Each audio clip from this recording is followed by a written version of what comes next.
Our first step is to integrate CSS, JavaScript and layout into our project. And for this there are certain prerequisites.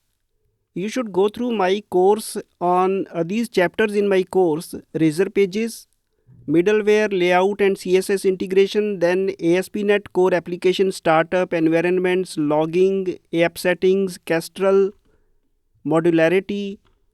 And if you do not want to go through all this, you can simply learn as you go, because this is also one of the good ways of learning this ASP.NET Core. So let us start with our project straight away.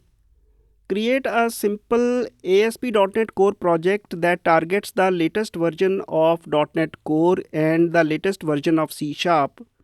Especially you should be targeting C# 11 or later, and .NET version 7 or later is the requisite for this tutorial. You should ensure that your Visual Studio is updated, because if it is updated then these conditions will automatically be met. Okay, our first task is to get our CSS and JavaScript files ready.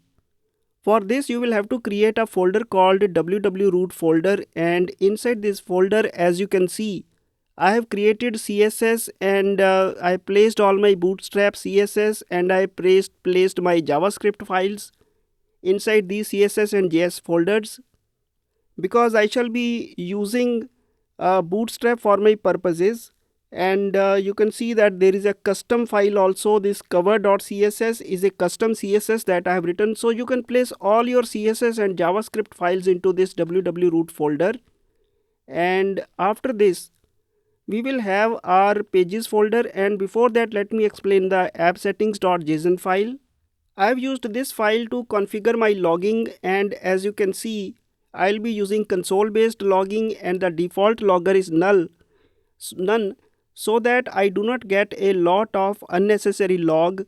I have only enabled my Razor app trace.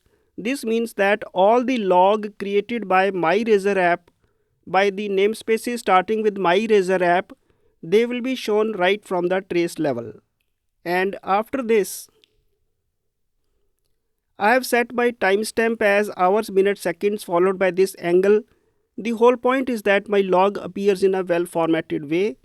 And then let me come to the pages folder. In the pages folder, I have a shared folder. The shared folder, it contains my layout file. Let us have a look at that also. As you can see, I have this head tag as usual, and environment, if the environment is development, then I use normal CSS and normal JavaScript. But if the environment is not development, exclude development means not development, in that case I use the minified versions, and both these versions, they are placed in my CSS and JS folders, and I am including my cover.css file. And after this, the body has been kept quite simple, because this is a project where I want to keep things simple also. This is my header and YouTube downloader interface. This will be shown at the top. Render body, all the content of my pages will be put inside at this place, substitution here, and then this is a footer where we have some footer added. So this is all about my layout file. And after this, I have also added a partial page for message.